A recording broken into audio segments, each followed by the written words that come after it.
Well, good evening. As folks start filtering in, I'm Jonathan with the City of Lake Forest. I work in our communications and outreach office. Really excited to have everyone here. We'll give a few moments to let folks filter on in. We've got more than 200 signed up tonight. So we'll wait for everyone to get their seat and get going here.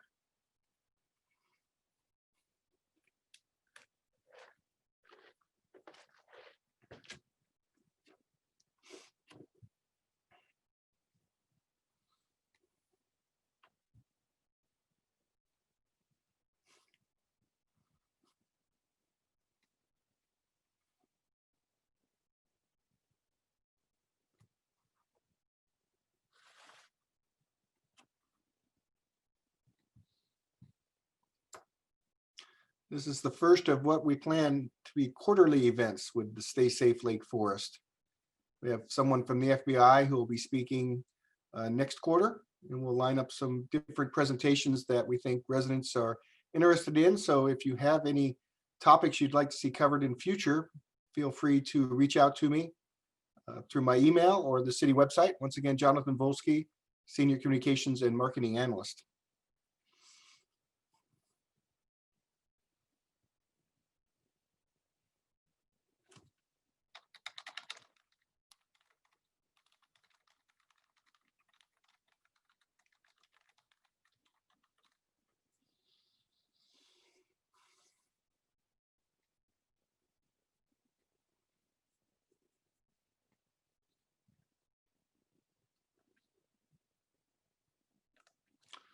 Okay, we'll go ahead and get started. As I said, Jonathan Volsky, Senior Communications and Marketing Analyst. We have with us tonight Lieutenant Chad Taylor from the Orange County Sheriff's Department, who is the city's Chief of Police Services. And then we also have Meg Heisel from Flock Communications, and she'll talk a little bit about the system we're using. I'd like to start by introducing our mayor, Nikki Motazedi, who will give a little welcome and also her thoughts behind the Stay Safe Lake Forest campaign that she started this year. Mayor? Thank you, Jonathan. Hi, everyone. Thank you so much for attending. I apologize in advance for the loud noises in the background. Like many of you parents, I am doing double duty, babysitting, watching the baby, and working from home. So apologize. Stay Safe Lake Forest was an initiative that I thought would be good for us to implement at the city after having some council meetings where people had various concerns in certain areas of the community. Although we're a very safe city, we do have some areas where they are, where I would say there's more crime, statistically a little higher of a percentage than the city overall. We started doing research and seeing, what types of crimes that these are occurring and how can we stop them. I'm a big public safety advocate, and I really want Lake Forest to be, on par with cities that claim that they're the safest, like Irvine. So, I think initiatives like what we're having right now with Stay Safe, which is with a lot of community engagement, the Flock camera system initiative, all these will definitely keep Lake Forest safe, and if not safer, for our future. So that's the reason why I started this initiative, and I'm hoping you all can get a lot out of this conversation and the series that we have put together, that it's happening quarterly. So with that, thank you for joining, and we will kick it off. Thank you, Jonathan. Appreciate it.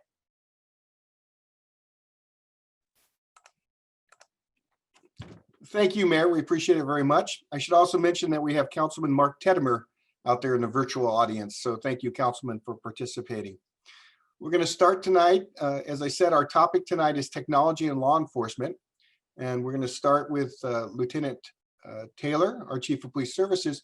We're going to hold all questions until the end of both presentations, and we'll take questions through the chat function here on Zoom. So you type your question in, we'll be able to read it and answer it that way with our panelists. That'll allow us to get the most questions in before the event ends. And we'll also create an FAQ page after the event. We'll put up the video of the entire event, and then we'll have some questions answered there as well. If you have any other questions about the functions and how it's going to work, just go ahead and put them in your chat screen there. So with no further ado, I'd like to introduce Lieutenant Chad Taylor, the Lake Forest Chief of Police Services. Lieutenant.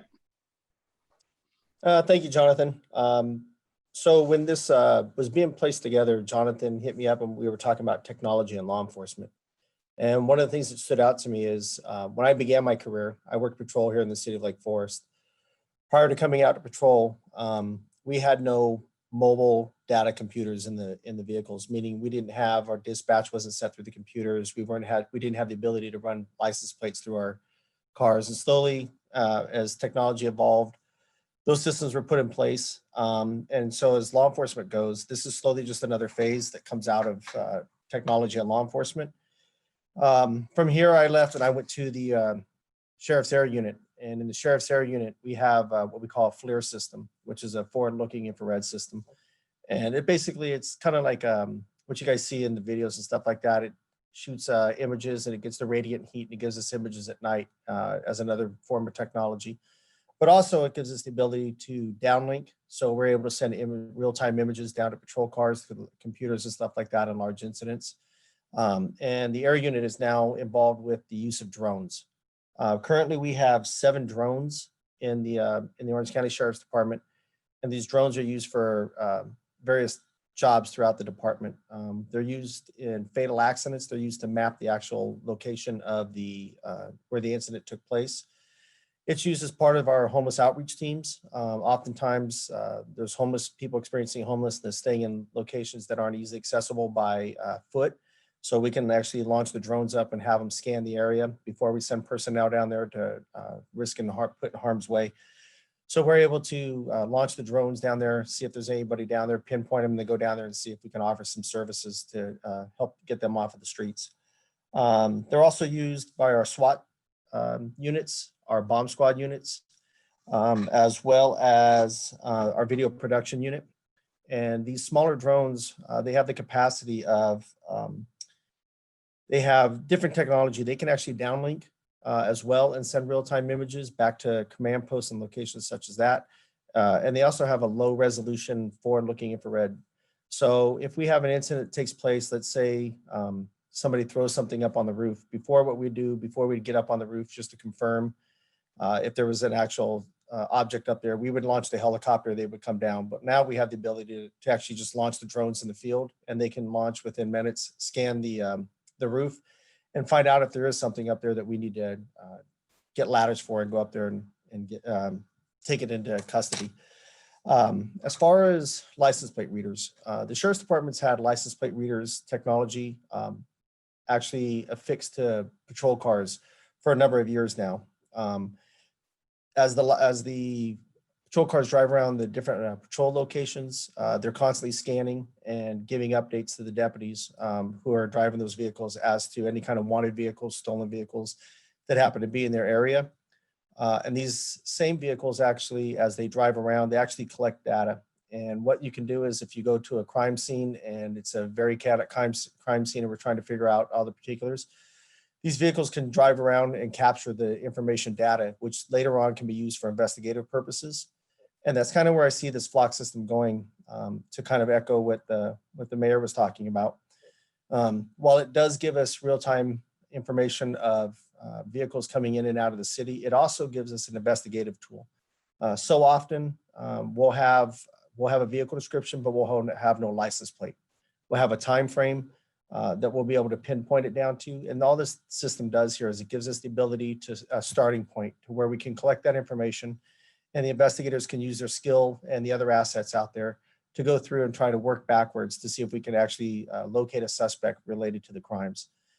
Now, because these cameras, they don't issue citations, they don't have facial recognition, they don't take photo images of the front of the vehicle. It's strictly the rear portion of the actual vehicles that are going through the intersections. But what that does is that gives us a starting point to where we can now start working the investigation, because at least it has a workable lead, which I think is going to be a nice change of pace for the investigators, as opposed to hearing a white vehicle was part of a crime and it fled towards the freeway. Now we can actually look it up and see if we actually caught it on the actual system itself, and then start working back from there. The location of the cameras are just at major thoroughfares and intersections going in and out of the city. Based off of kind of some information from investigations, they were placed in these locations to better give us a chance to solve crimes at a later time, and to find vehicles as they're coming into the city, possibly to commit crimes.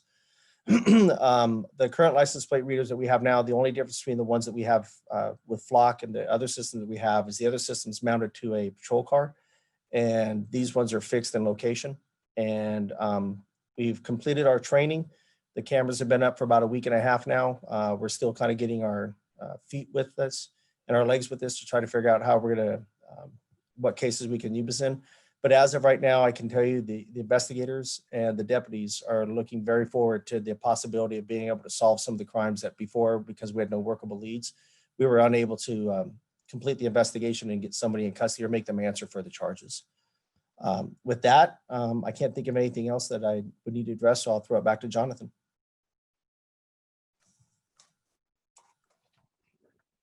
Thanks, Chief. And I'm sure we'll have some great questions from the audience at the conclusion of Meg's presentation. So once again, I said that questions go into the chat there, but there is a question and answer function on the Zoom meeting. So if you please use that for your questions, we're able to track them there and see them. So I'd like to introduce Meg Heisel from Flock Safety. They are the vendor with the camera systems now in Lake Forest. And Meg, take it away.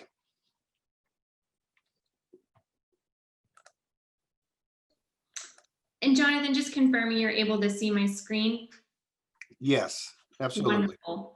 Well, thank you all for having us here today. My name is Meg Heisel, as Jonathan mentioned, and I'm the Director of Marketing Community Engagement at Flock Safety. And along with me, I have Josh Thomas, who is our Vice President of Marketing, who will help me kind of field some of the Q&A as it comes in later this throughout the presentation.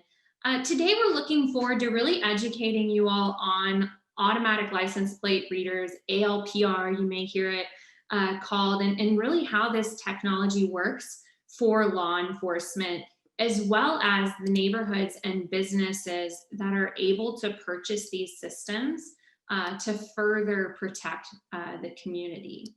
So with that, I'm going to hop in here. And I want to start with a quick question. So I want to know, how often do you see these types of posts on Nextdoor, social media sites like Facebook? So many times we're seeing something about crime that has occurred in the community, and there's some sort of help needed in finding a potential suspect from evidence that's been supplied from the community in some way, whether it's a security camera on a home or a business. And it can really be frustrating to not have the information to help. I know that's how I feel when I see things like this in my community. And really, you're not alone. Unfortunately, that's how a lot of Americans feel, because there's an 82% chance that nonviolent crime will go unsolved. And it's not due to a lack of trying on the law enforcement side. It's really due to a lack of evidence that they can use to start the investigation and find a suspect related to that crime. And when I share nonviolent crime, the term, that really a lot of folks kind of know it as property crime, if you will, but it includes offenses that damage property or involve theft without an explicit threat of violence against victims. So that's going to be things like burglaries, home theft, motor vehicle theft, mail theft, vandalism, and more. And what you often see in communities or individual homes, businesses purchasing or investing in their own security cameras to help find evidence or be able to capture when a crime like this occurs, because it is so frustrating when you don't have the evidence needed to kind of stop or solve that crime. And really, you know, there's a plethora of cameras that are out there for individual use and for a larger scale as well. And what you typically see is that these cameras require a lot of infrastructure, meaning electricity, internet connection, or like a storage location for that footage once it's captured off the camera. And when a crime does occur, it often falls on that person that owns the camera or the victim of the crime to search down that owner of a camera to be able to find video or photographic evidence to help in that investigation. And typically it's going to look something like this. And then you kind of have to work to hand it over to law enforcement to start that investigative process. And really what the big question is what if you could turn hours of footage into actionable evidence that your law enforcement can take and run with and really tackle that critical first 48 hours when a crime occurs to find the potential suspect and bring your case to justice. And that's really where Chief Taylor was talking about the automatic license plate reading technology. This is an example of what the Flock safety camera looks like when it's up in your community. And ALPR, license plate reading technology, is not new. Like Chief Taylor was saying, in Lake Forest, you've had this technology for a while. Flock safety is just an option that's out there within the license plate reading realm. And we say that the big difference really is that these cameras, compared to kind of other cameras that are out there in the market, see like a detective. And by that, I mean that the camera is capturing footage of vehicles day and night.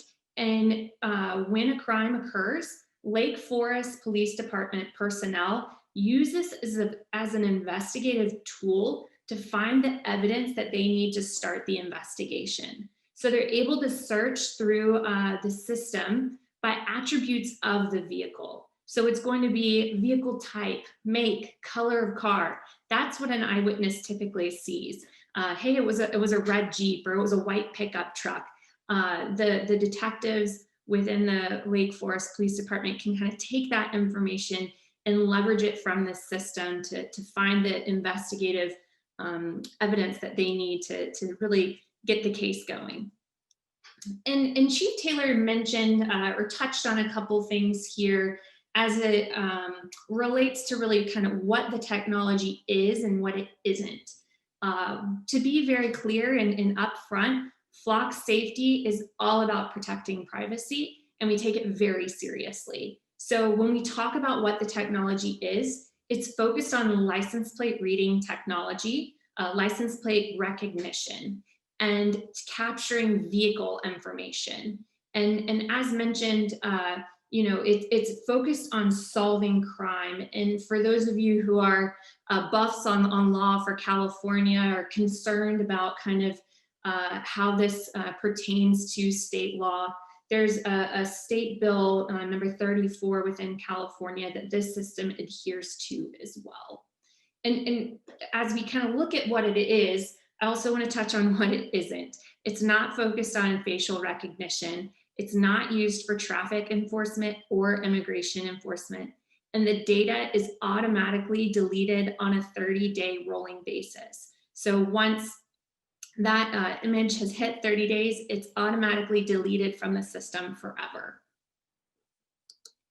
So why is a license plate such a great piece of actionable evidence and useful to law enforcement like Lake Forest? Well, 70% of all crime involves a vehicle in some form or fashion. So a license plate reading technology, a camera system really focused on the license plate, can help accurately capture the information that's needed for police to really get a case started.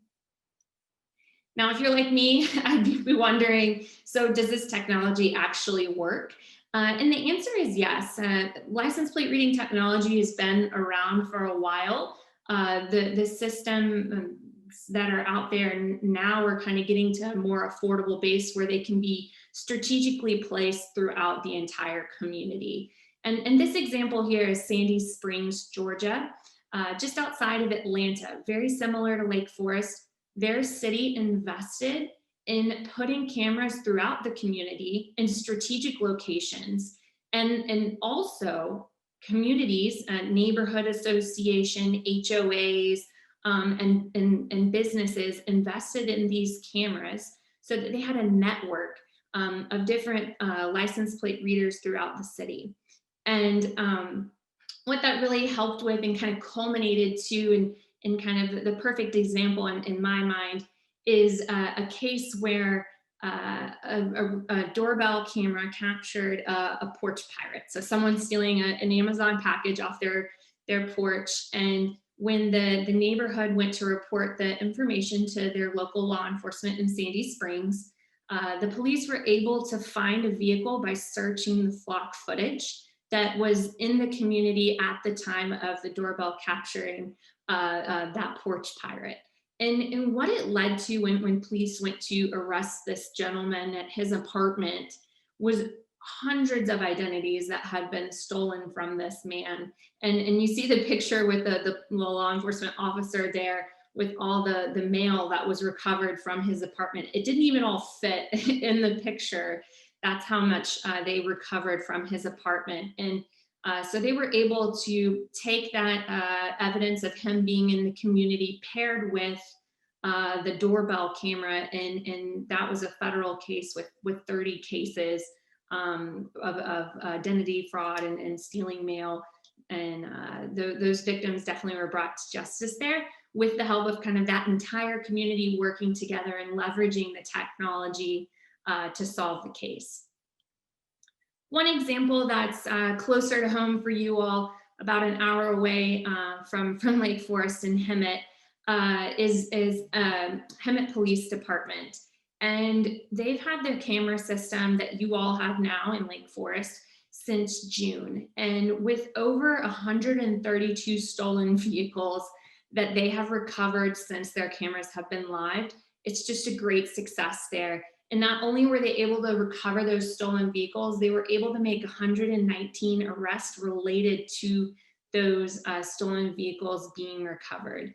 And really how they're doing that is the strategic placement of those cameras, similar to what's being started now in Lake Forest, create a virtual gate around the city to help deter crime. And really it's not just cities like Hemet and Sandy Springs that are seeing success with license plate readers.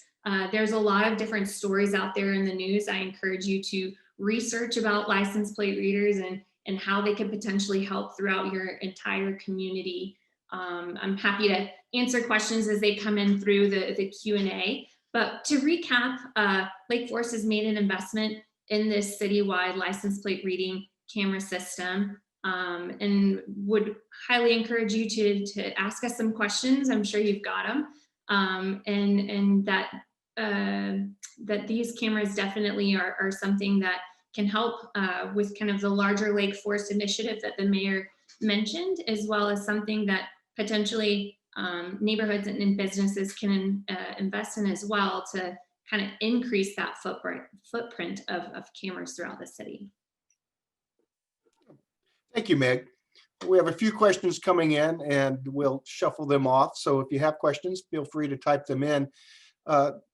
this system was approved in a public city council meeting a couple months back. So those of you who watch the council meetings or watch the agendas were aware of this. It was something that was discussed privately or publicly, I'm sorry, and approved by the majority of the city council. At this time, there's a question about where the cameras are. Basically at Lake Forest and Rockfield and El Toro and Rockfield. And that's the where they're at right now. The city could invest in more if it wants to go that way. Meg, can you answer? There's a question here. If a vehicle is traveling without a license plate, can that be tracked and can that help police?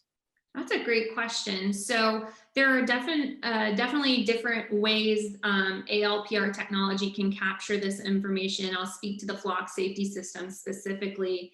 The cameras use a mix of infrared technology and motion technology to capture vehicles as they drive by. And so because of that, we're able to capture vehicles whether they have a plate or no plate. So if it's a temporary plate that comes with a new vehicle, if someone has taken their plate off, or if they just have a regular plate that's really dirty, these cameras are still going to be able to capture that vehicle in the absence of a plate. Okay, great. Chief, well, and Megan, maybe you can help answer this also. The cost, we have a question from Ann Owens out there. What's the cost to the city per year? And I believe the cost per camera, Meg, is? So for each camera per year, it's $2,000 and $2,500 per camera. And that includes a lot of things like installation, ongoing maintenance, the footage itself being stored in the cloud, the power source. So it's solar powered, and inside the camera is an LTE card, just like your phone. That connects it to the internet. So all of that's included in that $2,500 cost.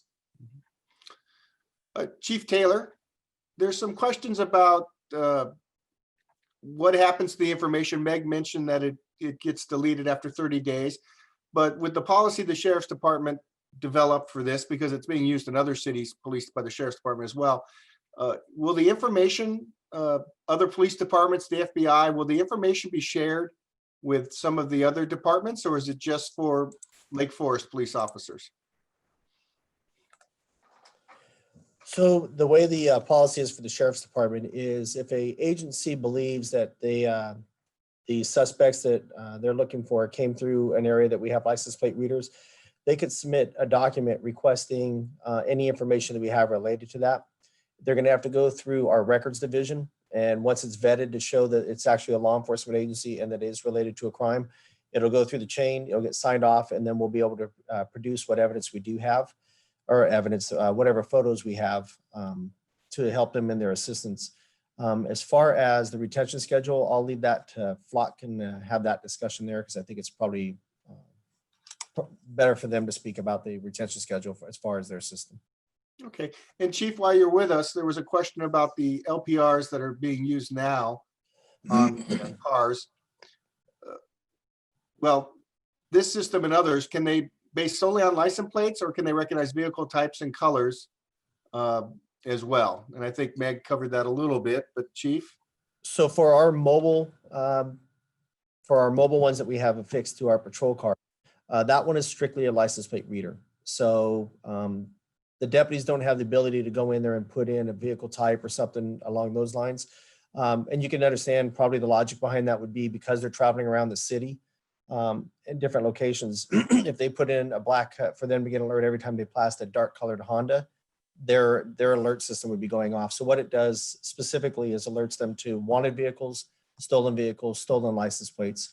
And it just kind of tells them the camera that took the photo, the camera that captured that image, and how long ago it was from there. When they get that information, much like they're gonna have to do with the Flock system, that doesn't give them carte blanche just to pull the car over just because their system hits. They still have to go through what we call our stolen vehicle system, and they have to confirm with dispatch that that vehicle is still a stolen vehicle in the system before they can take any kind of enforcement action.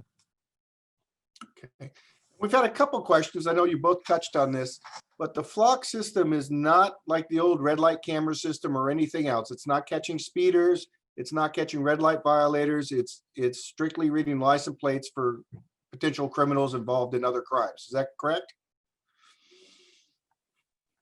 That is correct. No sort of traffic enforcement is included in the camera system. And I did see a quick question come in that I'll just touch on, kind of in the same vein of the license plate question. That does include plates from any state across the nation. So they're able to capture anything outside of California as well that's coming in. Mhm. And Meg, we have a question here that perhaps you or your colleague can answer. Someone's asking whether they can opt out of this system, take their license plate out of the system so it can't be tracked that way. Sure. Josh, do you want to kind of touch on that piece? Sure. Can you see me okay? Am I? Yeah. Okay, great. Yeah. Yeah, so if you in your neighborhood decide that you want to get cameras up in your neighborhood, then yes, you as the owner and operator of those cameras, you can opt out, or you can have anyone in your neighborhood who wants to opt out of those cameras. In public spaces, on public roads where these cameras are contracted by the Lake Forest Police Department, no one's allowed to opt out in that scenario. License plates, as we all know, it's all public information. And so that's what's being captured here and stored for those 30 days until it's deleted. Thank you. So while you're both here, there's a question from Kevin Crockford. What major legal obstacles would an HOA encounter when wanting to use a flock system? The HOA system where he lives, the legal department has advised the board it would be easier to ask the city to contract the system for the neighborhood and have the HOA versus just having the HOA do it.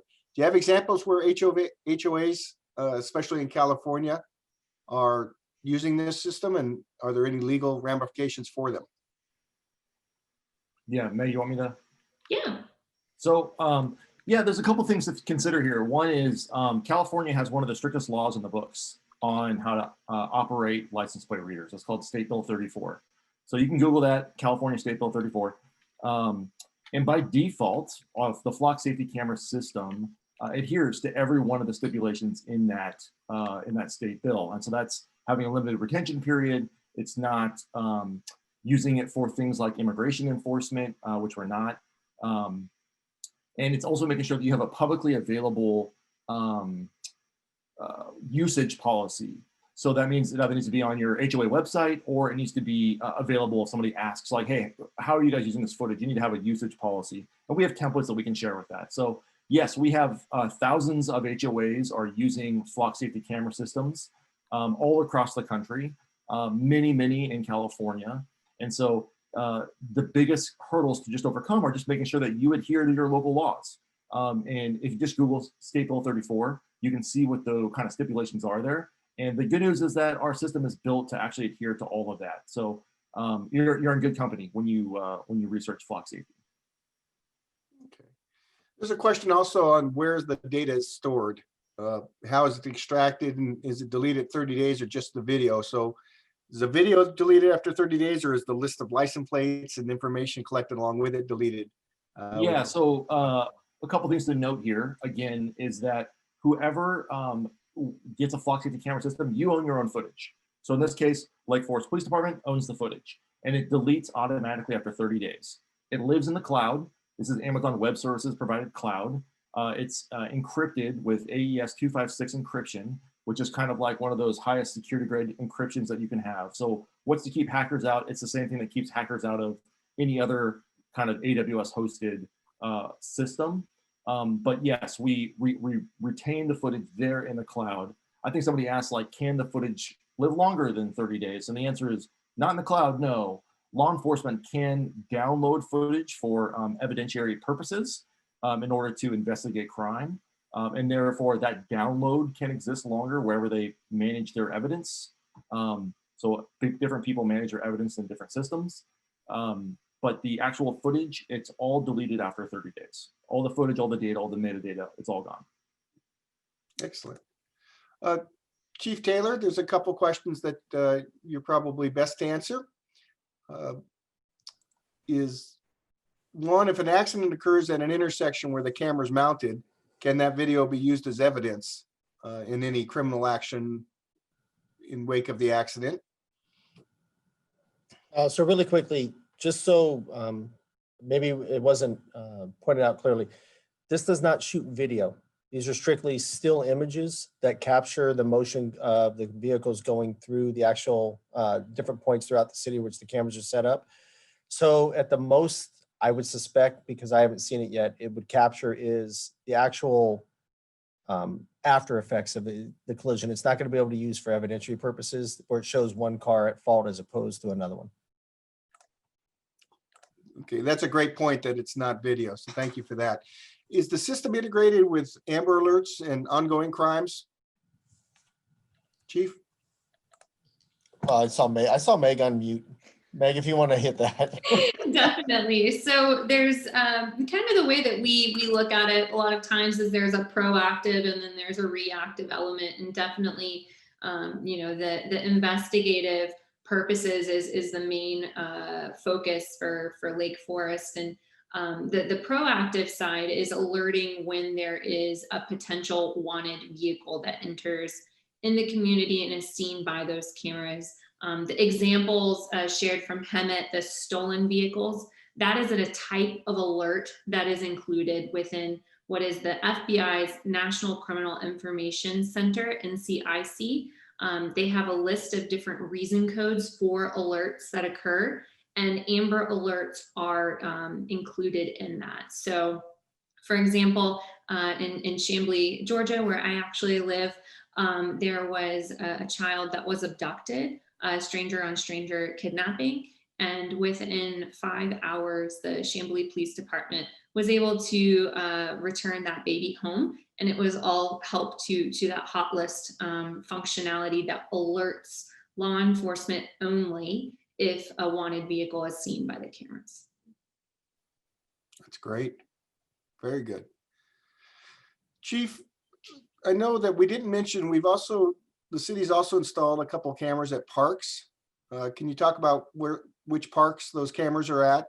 And then also, ultimately, is there an ideal number of cameras that you could see the city installing at intersections with the flock system or some combination? So as far as parks, Heroes Park currently has a license plate reader in the area there. But with parks, there's another side component to it. Some of the parks within the city have surveillance systems, and those surveillance systems are kind of designed for people going inside the park, as well as for vandalism or other events that take place in the park. But the license plate reader, once again, all it would capture is a photo of a vehicle going into the park or in the street near the park. And I'm sorry, Jonathan, what was the second question to that? Ultimately, I know we've had the flock systems been in place for about 2 weeks. Ultimately, are there plans for more cameras throughout the city, or is there a number the sheriff's department would feel comfortable with? I know it comes down to the city council and budget and things, but. Correct. So just to be clear, these are a city asset, much like the surveillance cameras at the parks and stuff like that. These cameras do not belong to the sheriff's department. These belong to the city of Lake Forest, which I think is terrific because they're being proactive in 2 ways. One, hopefully to try to prevent crimes as wanted vehicles come in and out of the city, we receive these alerts. But secondly, it helps us to solve crimes at a later date and time. So as far as more cameras, Jonathan, I think that would probably be a question better answered by somebody from the city.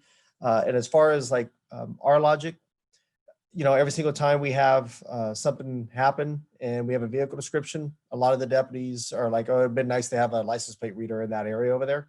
I think it's a great asset and a great tool that we're just kind of getting our feet wet with it right now. And as we become more, as the system improves and as the application process improves and as we get a little bit more experience with it, I think it's really going to help us in the long run with crimes.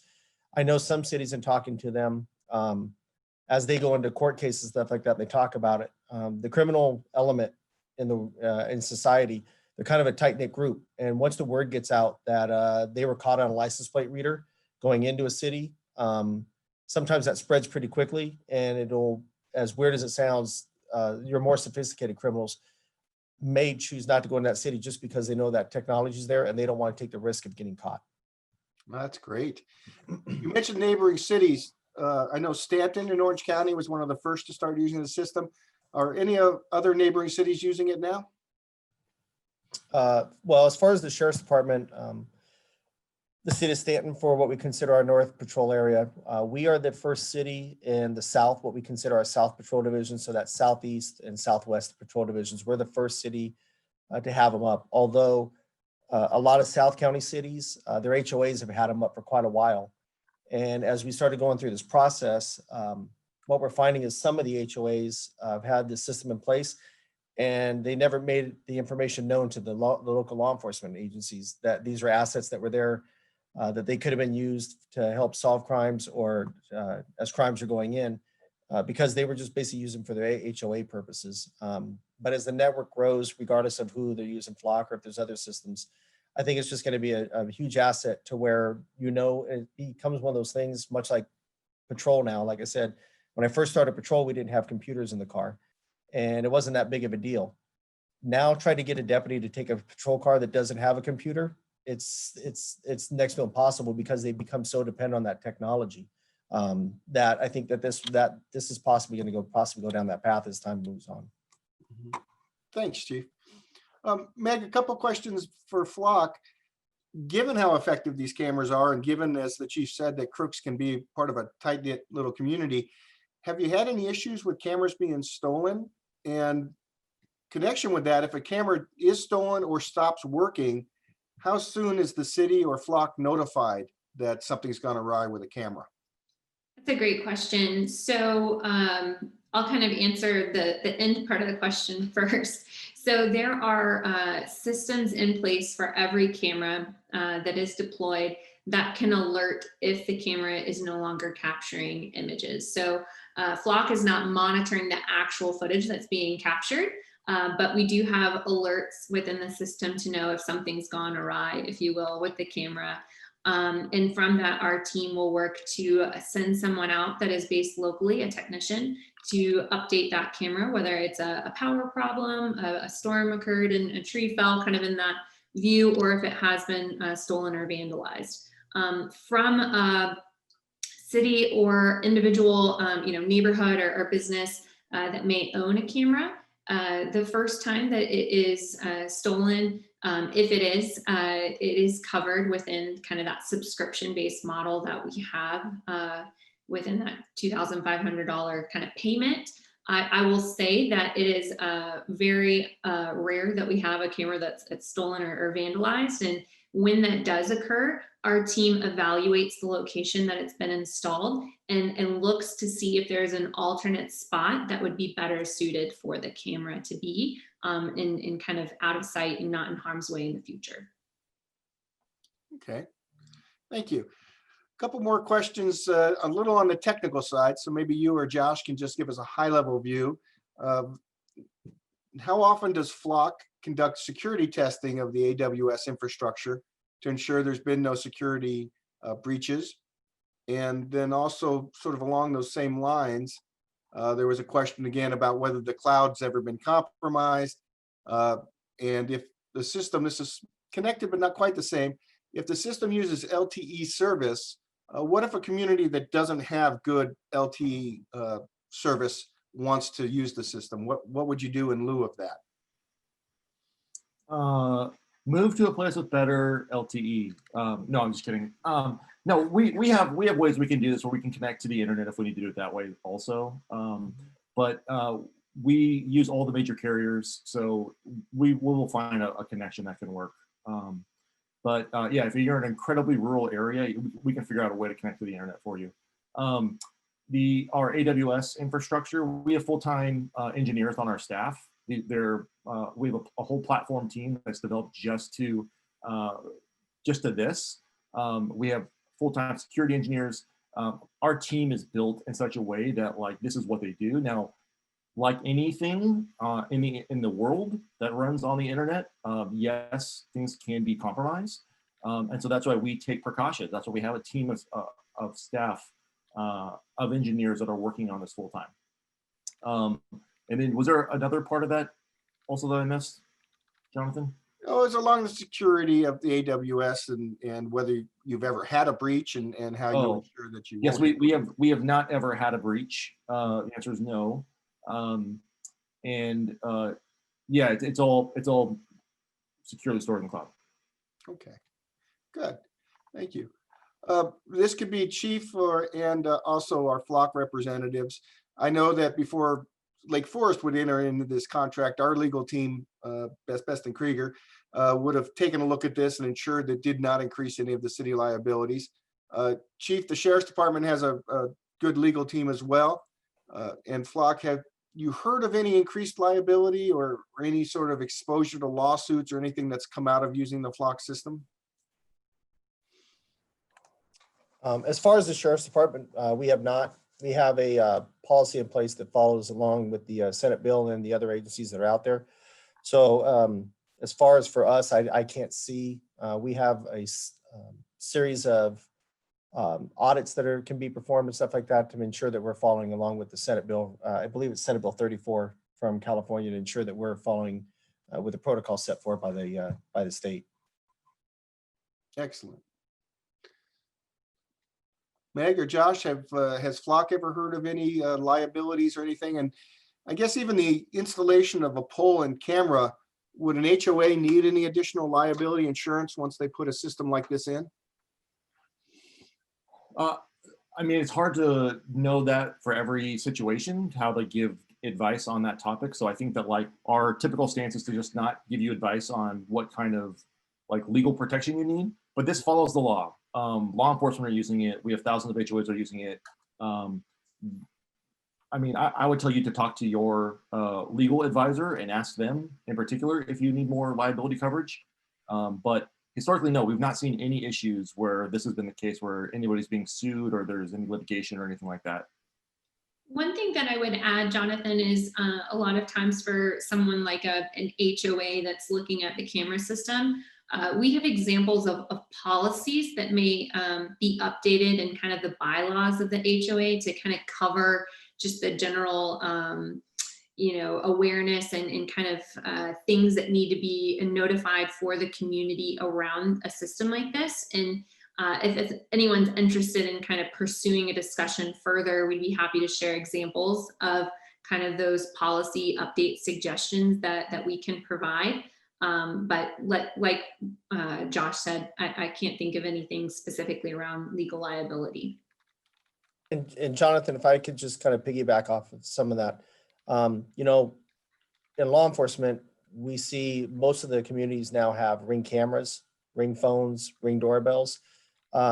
These capture video and images of people out on the street and in the public. And there's a network out there and there's a system out there of people who often supply us those videos who don't have any relation to the crime, but maybe the suspects parked in front of their house or ran past their house. And they'll go back when they hear something happening in the neighborhood, they'll go back, they'll look at the time frame and they'll actually contact us a day or two later and say, hey, regarding that event, I had a car parked in front of my house around that same time. And I saw two people run and jump in it and take off. Once again, it doesn't give us the suspect's name and information, but it gets us a starting point. And that's kind of where, when you don't have workable leads, where these cases just fall off, whereas hopefully with these systems, we're going to be able to put in place a starting point to let our investigators do their job and work backwards to get the crime solved. Excellent. Great points. All right, our questions have kind of quieted down. We've got a couple left, but for the most part, I think we've touched on them. Meg, Josh, you mentioned the success in other communities. Where was the first Flock community with a camera and your longest client, I guess? What would be the success there with cameras? And have we seen communities that have really gone all in and put up dozens of cameras, or is it more few at key intersections? Josh, do you want to touch on that since you've kind of been around a little longer than me? Been around a little longer than you. Sounds a little bit like you're calling me old. So thank you for that. Yeah, so our company's been around for almost 4 years as a business. The very first prototype camera that we ever installed is still live and active in Atlanta. Within 60 days of that camera being live, it provided the evidence for police to solve a crime. And that's still running today, nearly 4 years later. So we have communities, like I said, in all over the country. We are live in over 1,000 different cities across the country. And so, yes, the technology is working every single day. As both the chief and Meg have been sharing, we can send hot list alerts when there's a stolen vehicle on the NCIC hot list. We are sending about 120 of those hits every hour to different agencies across the country. And that is aiding in them helping to get that starting point to solve the crime. As the chief was mentioning several times, this isn't about a complete system that will track every movement of every person everywhere across the country. This is about getting the first lead. When somebody steals something off your doorstep or they break into your car, oftentimes you just don't have enough information to even start the process. And so this is about giving that first kind of clue to a detective to let her go do her job and start the investigation. And I saw a question that came in, like, how do crime numbers compare year over year when you see the systems or not the systems?